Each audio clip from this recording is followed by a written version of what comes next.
Bienvenue dans l'Hebdo africain, votre rendez-vous hebdomadaire chaque mercredi en partenariat avec le Timbuktu Institute. Nous recevons des experts sur les questions stratégiques pour le continent africain. Et aujourd'hui, nous nous intéressons à la transition au Mali entre espoir et interrogation. Et pour en parler, nous sommes en direct avec Dr Ali Tounkara, chercheur associé à Timbuktu Institute. Bonjour Dr Ali Tounkara et merci d'être avec nous. Bonjour. Alors docteur, vous êtes chercheur associé au bureau Mali du Timbuktu Institute et fondateur et directeur du Centre des études sécuritaires et stratégiques au Sahel, une structure de veille et d'analyse sur les questions de paix et de sécurité. Vos récentes sorties mettent en avant le fait qu'un nouvel espoir est né pour le Mali suite à la levée des sanctions par la CEDEAO. Pensez-vous que ce nouvel élan va favoriser une sortie définitive de crise dans votre pays? Oui, clairement, quand on regarde cette levée des sanctions, considérée comme une bouffée d'oxygène à la fois par l'élite militaire au pouvoir et dans le même temps par les autorités aussi ou par les chefs d'État de la CEDEAO. On sait absolument que cette imposition de sanctions à l'État du Mali, de part et d'autre, a fait des conséquences tout à fait fallacieuses, tant en termes de mobilité entre les populations de l'espace CEDEAO. De même également, quand on regarde aussi, ça a aussi un peu terni l'image de cette institution qui est la CEDEAO, qui a été à certains égards vue par les populations de la CEDEAO comme une institution qui serait inféodée à des intérêts des Occidentaux, en l'occurrence ceux de la France.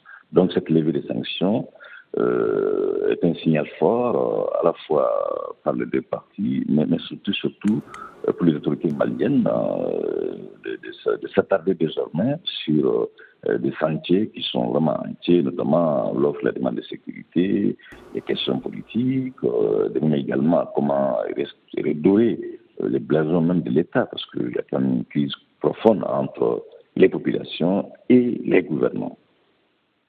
Très bien, vous évoquez souvent des conditionnalités pour une transition à la hauteur des espoirs des Maliens et des partenaires de ce pays. Justement, à quoi tiendra la réussite de cette transition qui fait face à de nombreux défis? Serait, quand on regarde un peu, la réussite de cette transition va quand même dépendre en termes de défis à relever d'un certain nombre de choses.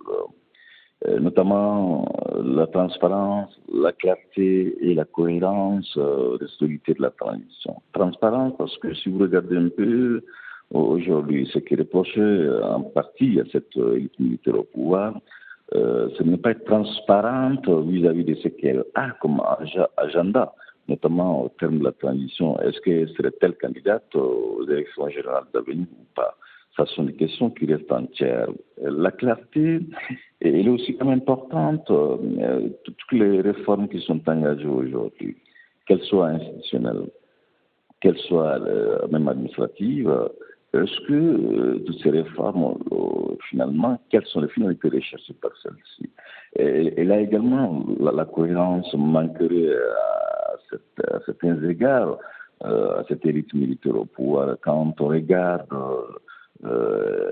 l'élaboration de la charte de la transition, en passant par sa version révisée, et tout ce qui avait été pris comme engagement et ce qui est en cours aujourd'hui sont entre autres des situations qui font que d'aucuns commencent à douter justement de la bonne foi de cette élite militaire au pouvoir. Donc, transparence, clarté et cohérence sont entre autres des défis aujourd'hui qui se posent avec acuité à l'élite militaire au pouvoir, sans lesquels le défi, difficilement, tout ce qui est attendu d'elle, elle aura du mal, cette élite militaire au pouvoir, de les satisfaire en termes de besoins.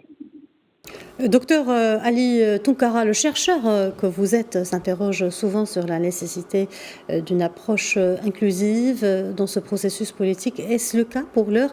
Et comment impliquer davantage toutes les forces vives maliennes, y compris d'ailleurs les femmes que l'on n'a pas beaucoup entendues ces derniers temps. C'est vrai, l'élite militaire s'est quand même montrée de sa venue au pouvoir ouverte au dialogue, justement à l'inclusivité. Mais quand on regarde un peu de près, on se rend compte qu'une partie de la classe politique se sent un peu isolée, voire minorée. Vous le faites très bien aussi de le rappeler.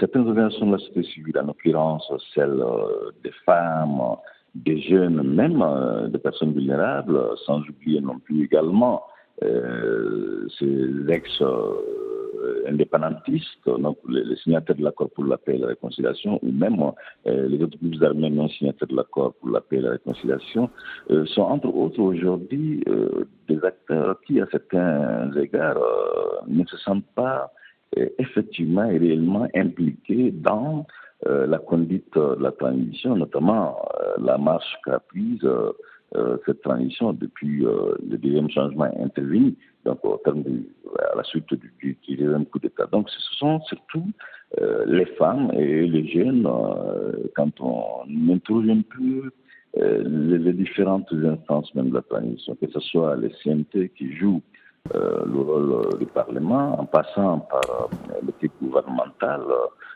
il y a quand même une insuffisance notoire quant à la représentativité des femmes et des jeunes dans cette transition. Docteur Ali Tounkara, merci d'avoir répondu à nos questions. Je rappelle que vous êtes chercheur associé à Timbuktu Institute. Merci.